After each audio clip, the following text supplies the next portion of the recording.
Halo pemirsa, selamat pagi. Pemirsa, apa kabar Anda dimanapun berada? Berjumpa kembali dalam program TVR 09 bersama saya Alfat Rizky dan rekan saya. Saya Reski, dalam 30 menit ke depan kami akan sajikan kepada Anda sejumlah berita nasional, khususnya dari sudut pandang DPR RI, sebagai referensi Anda dalam memahami dinamika politik, hukum, ekonomi, sosial, dan juga budaya di Indonesia.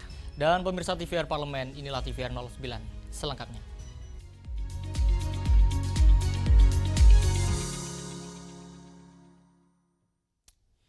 Pemirsa, Sekretariat Jenderal DPR RI terus memperkuat kualitas aparatur sipil negara melalui orientasi P3K gelombang 3 dengan menekankan pemahaman peran aturan kerja serta internalisasi nilai dasar ASN berakhlak. Sekretariat Jenderal DPR RI terus memperkuat kualitas aparatur sipil negara melalui orientasi P3K gelombang 3. Kegiatan ini menekankan pemahaman peran, aturan kerja, serta internalisasi nilai dasar ASN berakhlak. Sekretaris Jenderal DPR RI Indra Iskandar menyampaikan, orientasi ini menjadi langkah awal bagi P3K yang baru diangkat untuk memahami posisi dan tanggung jawabnya sebagai bagian dari organisasi. Setiap pegawai dituntut bekerja secara terukur melalui indikator kinerja, target kerja, serta laporan kinerja yang selaras dengan tujuan organisasi. Selain itu, nilai-nilai dasar ASN berakhlak menjadi pedoman utama dalam menjalankan tugas. Tidak hanya dipahami, namun juga diimplementasikan dalam perilaku kerja sehari-hari. Saya kira normanya sudah jelas ya kalau di ASN itu nilai-nilai itu, nilai berakhlak itulah yang menjadi koridor utamanya. Semua kalau mengikuti koridor berakhlak itu semua dari hulu ke hilir menyangkut pesan moral seorang ASN itu semua sudah sangat jelas. Jadi saya berharap semua nanti pegawai itu bukan hanya menghafal singkatan berakhlak, tapi semua bisa melakukan sesuatu yang nyata terhadap nilai-nilai berakhlak tersebut. Untuk memastikan kinerja tetap terjaga, Setjen DPR RI akan melakukan evaluasi secara berkala setiap 3 bulan. Evaluasi ini berlaku bagi seluruh ASN, termasuk P3K.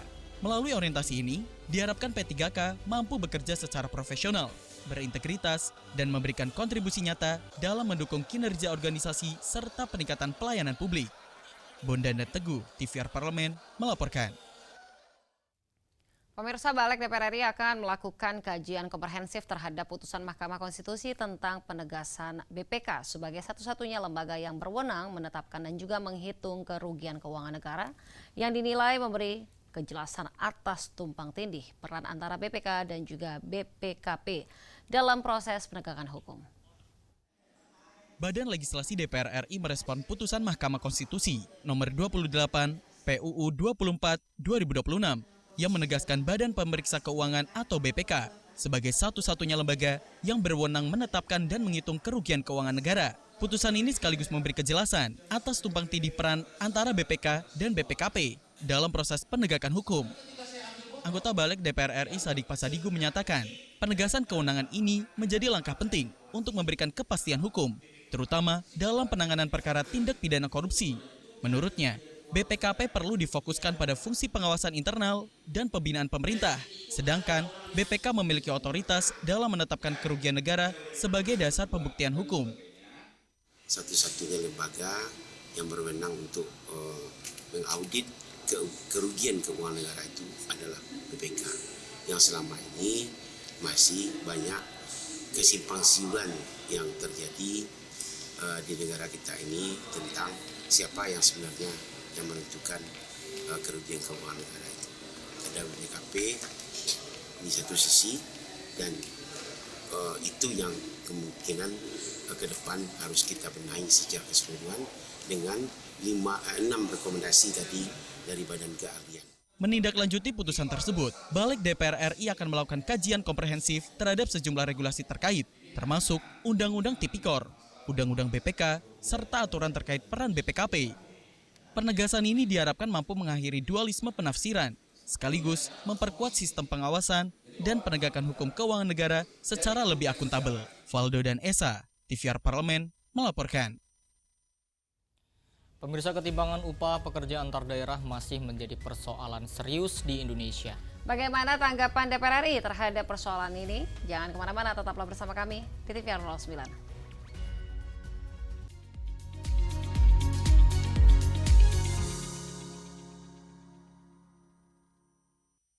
Kemajuan sebuah bangsa dibangun oleh jutaan pekerja yang berkontribusi setiap hari.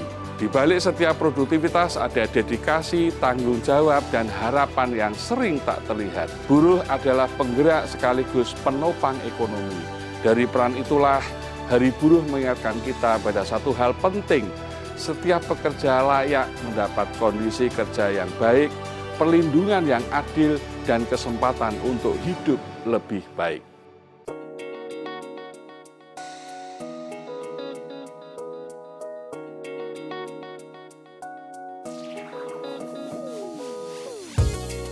Kehadiran mereka tidak hanya mewakili suara perempuan, tetapi juga membawa perspektif yang beragam serta pengalaman hidup yang unik ke dalam proses pembuatan kebijakan. Saksikan Perempuan Parlemen hanya di TVR Parlemen. Yuk kita kenalan dengan anggota DPR RI periode tahun ini. Dari depan kursi, di balik kursi. Gini, di balik kursi. Aku ingin menjadi sesuatu yang mungkin bisa kau rindu. Tetap kahiji, rukun sakabehna, gitulah pokok nama. Semakin penasaran kan bagaimana kiprah karir politiknya? Hanya di TVR Parlemen. Dari ruang sidang Senayan, Jakarta, menyajikan liputan langsung kinerja DPR RI.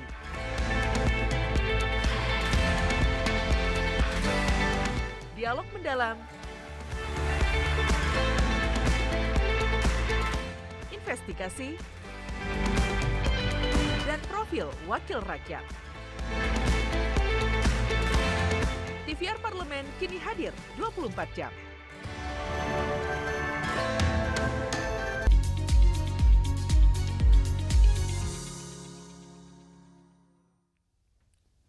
Kita kembali di TVR 09. Pemirsa, Komisi 9 DPR RI menegaskan skema upah adil dan berimbang bagi pekerja dan pelaku usaha dalam merevisi Undang-Undang Ketenagakerjaan. Ketimpangan upah pekerja antar daerah masih menjadi persoalan serius di Indonesia. Komisi 9 DPR RI menegaskan, revisi Undang-Undang Ketenagakerjaan harus menghadirkan skema pengupahan yang adil dan berimbang bagi pekerja dan pelaku usaha. Pengaturan upah minimum menjadi salah satu fokus dalam revisi Undang-Undang Ketenagakerjaan sebagai tindak lanjut putusan Mahkamah Konstitusi nomor 168 tahun 2023. Anggota Komisi 9 DPR RI, Neti Prasetyani menegaskan, perlu adanya regulasi penyeimbangan pengupahan yang menyeluruh. Menurutnya, skema upah tidak boleh membebankan salah satu pihak, melainkan harus mengakomodasi kepentingan pekerja dan pemberi kerja secara adil. Kepentingan pengusaha atau pemberi kerja dengan kepentingan dan kebutuhan para pekerja, ya. Keduanya harus bisa bertumbuh, keduanya harus bisa mendapatkan pelindungan yang sama. Ke depan memang harus ada sebuah skala pengupahan yang memang menghitung betul bagaimana kebutuhan hidup layak. Kenapa? Karena antara pekerja lajang dengan pekerja menikah, pekerja beranak satu, pekerja yang memiliki 2 anak, 3 anak, dan seterusnya, pasti kebutuhannya berbeda. Nah, skala pengupahan ini mudah-mudahan ke depan mulai bisa memotret seperti apa kebutuhan pekerja yang kemudian bisa dijawab oleh bantalan sosial lewat upah minimum. Neti menambahkan, diperlukan skala pengupahan yang lebih komprehensif dengan mempertimbangkan kebutuhan hidup layak, termasuk perbedaan status pekerja, jumlah tanggungan keluarga, hingga kondisi sosial ekonomi. Dari Senayan, Jakarta, Bella dan Fuad, TVR Parlemen melaporkan. Pemirsa, ketidakpastian global yang terus berlanjut mendorong DPR RI meminta pemerintah daerah lebih efisien dalam mengelola anggaran agar belanja daerah tetap tepat sasaran dan juga berdaya guna. Ketidakpastian global yang terus berlanjut mendorong DPR RI meminta pemerintah daerah lebih efisien dalam mengelola anggaran. Langkah ini dinilai penting agar belanja daerah tetap tepat sasaran dan berdaya guna. Wakil Ketua Komisi 2 DPR RI Bahtra mendukung instruksi pemerintah pusat kepada pemerintah daerah untuk meningkatkan efisiensi dan efektivitas penggunaan anggaran. Menurutnya, arahan Presiden Prabowo Subianto agar anggaran digunakan secara tepat sasaran menjadi penting di tengah situasi geopolitik global yang tidak menentu. Penggunaan anggaran itu bisa lebih efisien, efektif, dan lebih tepat sasaran karena di situasi global yang tidak menentu ini, terutama geopolitik kita ya kan pasti akan berdampak ke berbagai hal, terutama misalnya bagaimana penghematan BBM, dan saya lihat di daerah-daerah juga sudah menerapkan, WFH juga sudah diterapkan, dan itu bisa membantu daerah untuk kemudian bagaimana efisiensi terutama di penggunaan BBM bisa diberlakukan. Bukan hanya itu, dari sebagian daerah juga sudah lebih banyak menggunakan transportasi umum, kemudian para pegawai-pegawai bekerja ke kantor, bahkan ada daerah yang menerapkan setiap dalam seminggu sehari itu mereka bersepeda menuju ke kantor, dan itu bagian semua upaya-upaya pemerintah daerah untuk mengefektifkan atau mengoptimalkan, mengefisiensikan anggaran-anggaran yang ada di daerah. DPR berharap praktik efisiensi ini dapat diterapkan secara konsisten di seluruh daerah agar anggaran tetap sehat, stabil, dan mampu menopang pembangunan di tengah dinamika global. Dewi Utomo, TVR Parlemen melaporkan. Pemirsa, 11 juta penerima bantuan iuran BPJS Kesehatan dinonaktifkan terkait pembaruan data tunggal sosial dan ekonomi sosial. Komisi 9 DPR RI menilai kebijakan ini dapat berdampak serius terhadap kondisi sosial ekonomi masyarakat, terutama kelompok rentan. Pada Februari 2026, 11 juta penerima bantuan iuran atau PBI BPJS Kesehatan dinonaktifkan terkait pembaruan data tunggal sosial dan ekonomi nasional atau DTSN. Anggota Komisi 9 DPR RI menilai kebijakan penonaktifan tersebut bisa berdampak serius terhadap kondisi sosial ekonomi masyarakat, terutama kelompok rentan. Irma Suryani menegaskan, layanan kesehatan merupakan kebutuhan dasar yang tidak bisa dilepaskan dari situasi perekonomian masyarakat. Kementerian Kesehatan, BPJS Kesehatan bersama Kementerian Sosial sebaiknya lebih cermat dan berhati-hati dalam melakukan penonaktifan data PBI, baik di tingkat pusat maupun daerah. Beban biaya kesehatan tinggi yang harus ditanggung masyarakat dikhawatirkan memicu turunnya kemampuan ekonomi masyarakat. Nah, kalau yang sudah di PHK, kemudian kartu BPJS penerima bantuan iurannya juga ikut dinonaktifkan, pastilah ya akan semakin meningkat pengangguran di Indonesia. Bayangkan ya, yang namanya penyakit katastropik, kemudian banyak penyakit menular dan tidak menular, itu kalau kita ke rumah sakit dan bayar sendiri gitu ya, itu luar biasa besar ya tanggungan yang harus menjadi beban masyarakat. Karena orang yang tadinya mampu menjadi tidak mampu karena banyak menanggung biaya rumah sakit. Pemerintah melalui Menteri Sosial Saifullah Yusuf menjelaskan, data peserta yang tidak ditemukan dalam DTSN akan dinonaktifkan sebagai PBI. Bantuan BPJS Kesehatan diprioritaskan hanya bagi masyarakat yang tergolong kalangan ke bawah atau miskin ekstrim di desil 1-5. Bondan dan Fuad, TVR Parlemen melaporkan. Pemirsa, pengesahan Undang-Undang Perlindungan Pekerja Rumah Tangga menjadi tonggak penting dalam upaya menghadirkan keadilan sosial bagi seluruh rakyat Indonesia. Dan DPR RI menegaskan bahwa negara hadir untuk memastikan para pekerja rumah tangga mendapatkan perlindungan, penghormatan, serta kepastian hukum yang layak. Pemirsa, informasi selengkapnya kami hadirkan sesaat lagi. Jangan kemana-mana, tetaplah di TVR 09.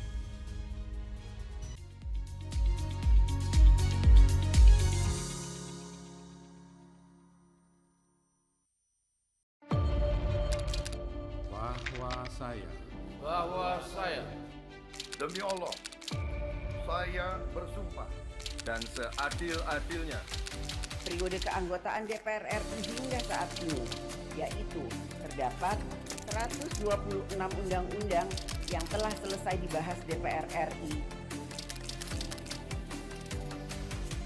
Terima kasih rekan Elisa dan juga Danida. Pemirsa,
Pemirsa, kembali di TVR 09. Dan pemirsa, melalui Undang-Undang PPRT, hak-hak dasar pekerja diperkuat, sekaligus mendorong terciptanya hubungan kerja yang lebih manusiawi dan juga berkeadilan.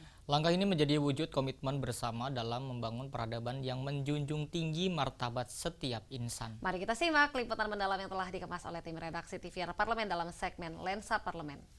Berikut ini.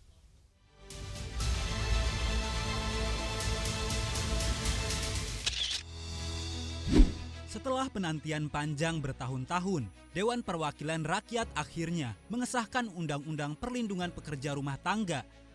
Aturan ini menjadi tonggak penting untuk memutus praktik eksploitasi yang selama ini kerap tersembunyi di balik dinding rumah. Undang-Undang Perlindungan Pekerja Rumah Tangga atau Undang-Undang PPRT resmi disahkan DPR RI sebagai bentuk kehadiran negara dalam melindungi jutaan pekerja domestik di Indonesia. Regulasi ini tidak hanya mengatur hubungan kerja antara pekerja rumah tangga dan pemberi kerja, tetapi juga menegaskan peran negara serta pihak ketiga dalam skema hubungan kerja yang lebih adil. Ketua Komisi 13 DPR RI, Willy Aditya menyebut, undang-undang ini mengusung pendekatan tripartit yang melibatkan pekerja, pemberi kerja, dan negara dalam satu sistem perlindungan yang terintegrasi. Tidak hanya memenangkan mengatur hak dan kewajiban si pekerja rumah tangga, tidak hanya mengatur hak dan kewajiban si pemberi kerja, tidak hanya mengatur hak dan kewajiban government atau negara dalam hal ini, tapi tripartit ini menjadi concern di dalam undang-undang ini. Satu lompatan yang paling progresif dalam undang-undang ini adalah bagaimana si pemberi kerja, khususnya perusahaan penyalur, itu bertransformasi dari yayasan menjadi badan usaha yang berbadan hukum. Azas dari undang-undang ini adalah undang-undang yang berbasis kekeluargaan atau gotong royong, dan itu basis dari beberapa halnya jam kerja, upah kerja, jenis kerja itu berdasarkan kesepakatan yang direkrut secara tidak langsung melalui perusahaan penyalur, perusahaan penempatan tenaga pekerja rumah tangga itu yang kemudian diatur secara lebih detail. Jadi semoga tidak ada lagi relasi-relasi yang eksploitatif di dalam tebalnya dinding rumah tangga itu, yang menutupi semua praktik-praktik yang unhuman selama ini. Itu harapannya. Dengan disahkannya Undang-Undang PPRT, DPR RI menegaskan komitmennya untuk menghadirkan perlindungan yang setara bagi seluruh pekerja, termasuk mereka yang selama ini bekerja di ruang-ruang domestik yang tak terlihat.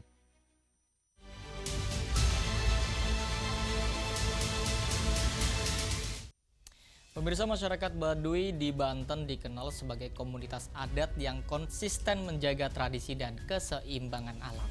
Menariknya pemirsa dan juga Alfat, di sini masyarakat Baduy hidup dengan prinsip kesederhanaan, menolak modernisasi dan juga menjaga keharmonisan dengan lingkungan.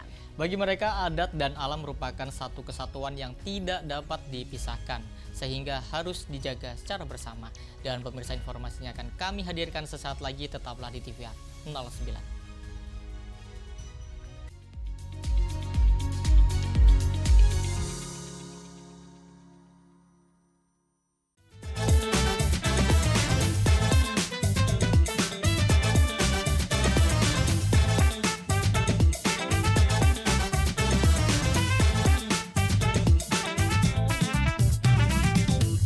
Kemajuan sebuah bangsa dibangun oleh jutaan pekerja yang berkontribusi setiap hari.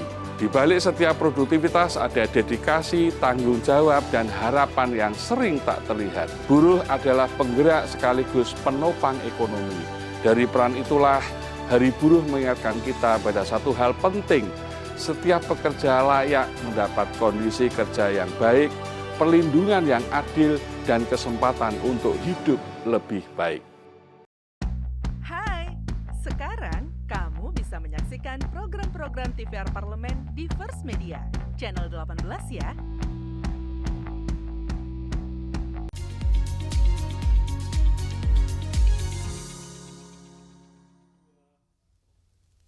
Pemirsa, kehidupan sehari-hari masyarakat Baduy dipenuhi aturan adat yang ketat, mulai dari cara berpakaian hingga aturan penggunaan teknologi. Dan nilai kearifan lokal yang mereka pegang menjadi contoh penting dalam menjaga kelestarian alam di tengah perkembangan zaman. Selanjutnya kita akan menyaksikan kisah masyarakat Baduy menjaga adat, menjaga alam dalam segmen Intips, Informasi dan Tips. Berikut ini.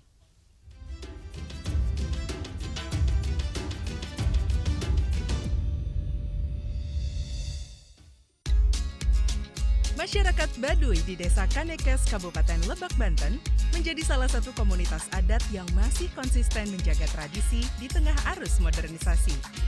Untuk mencapai perkampungan ini, pengunjung harus menempuh perjalanan dengan berjalan kaki, menyusuri jalan tanah, melintasi jembatan bambu, dan menyeberangi sungai. Perjalanan tersebut seakan menjadi batas antara dunia modern dan kehidupan yang berjalan lebih perlahan. Rumah-rumah panggung dari kayu dan bambu berdiri rapi mengikuti kontur tanah. Tidak ada listrik, tidak ada kendaraan bermotor, tidak ada suara mesin. Yang terdengar hanyalah langkah kaki, suara anak-anak, dan gemericik air sungai. Kehidupan masyarakat Baduy diatur oleh Pikukuh atau aturan adat yang diwariskan turun-temurun. Aturan ini mengatur cara berpakaian, cara bertani, cara membangun rumah, hingga cara berinteraksi dengan alam. Mereka menanam padi ladang tanpa bahan kimia, tanpa traktor, tanpa sistem irigasi modern. Proses bertani dilakukan dengan cara tradisional, mengandalkan musim dan pengalaman leluhur. Rumah dibangun tanpa paku, menggunakan ikatan bambu, dan disusun mengikuti kondisi tanah tanpa meratakannya secara berlebihan. Semua dilakukan dengan satu tujuan, menjaga keseimbangan. Masyarakat Baduy terbagi menjadi dua kelompok, Baduy dalam dan Baduy luar. Baduy dalam menjaga tradisi paling ketat.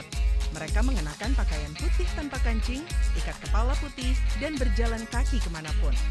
Mereka tidak menggunakan alat elektronik, tidak menggunakan kendaraan, dan menjaga jarak dari teknologi modern. Sementara itu, Baduy luar mengenakan pakaian hitam atau biru tua.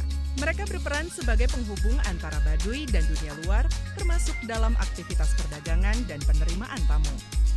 Meski terdapat perbedaan, nilai adat tetap menjadi fondasi kehidupan keduanya. Prinsip hidup masyarakat Baduy tercermin dalam petuah, gunung tidak boleh dihancurkan, lembah tidak boleh dirusak. Kalimat ini menjadi pengingat bahwa alam memiliki batas. Hutan tidak boleh ditebang sembarangan, sungai tidak boleh dicemari, dan tanah tidak boleh dieksplorasi berlebihan. Di saat banyak wilayah menghadapi banjir dan longsor akibat kerusakan lingkungan, cara hidup Baduy menjadi contoh tentang pentingnya menjaga keseimbangan. Keberlanjutan bagi mereka bukanlah istilah modern, melainkan cara hidup yang sudah dijalankan sejak dahulu.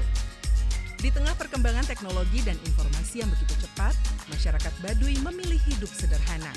Mereka bekerja di ladang, menenun kain, dan berjalan kaki untuk beraktivitas sehari-hari. Tidak ada perlombaan untuk menjadi paling maju. Tidak ada ambisi untuk menumpuk kekayaan. Yang ada adalah rasa cukup. Namun tantangan tetap ada. Wisatawan datang silih berganti. Interaksi dengan dunia luar terus terjadi. Disinilah keteguhan adat diuji. Meski terbuka terhadap tamu, masyarakat Baduy tetap menjaga batas. Di wilayah Baduy dalam, pengunjung tidak diperkenankan mengambil gambar. Sungai tidak boleh digunakan untuk mandi dengan sabun, dan setiap tamu diwajibkan menghormati aturan adat. Batas-batas inilah yang membuat identitas mereka tetap terjaga. Kisah Baduy mengingatkan kita bahwa kemajuan tidak selalu berarti meninggalkan tradisi, dan modernitas tidak harus menghapus nilai-nilai leluhur. Intips kali ini mengajak pemirsa TVR Parlemen untuk melihat lebih dekat kehidupan masyarakat Baduy, belajar tentang keseimbangan, dan merefleksikan kembali hubungan manusia dengan alam.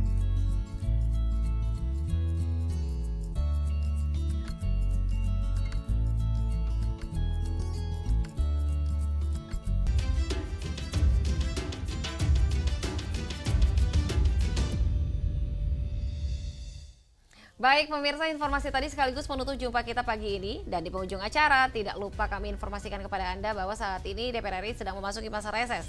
di mana seluruh anggota Dewan kembali ke daerah pemilihannya masing-masing untuk melaksanakan fungsi representasi DPR, menyerap serta menindaklanjuti dan juga memberikan pertanggungjawaban kepada konstituen di daerah pemilihannya. Dan meskipun saat ini sedang masa reses, Anda tetap dapat mengupdate sejumlah informasi tentang kegiatan DPR RI lainnya dapat Anda akses di website kami di tvrparlemen.dpr.go.id atau melalui kanal YouTube kami di TVR Parlemen. Dan pemirsa, demikian TVR 09 edisi pagi ini. Segenap kru TVR Parlemen yang bertugas mengucapkan terima kasih telah menyaksikan TVR 09.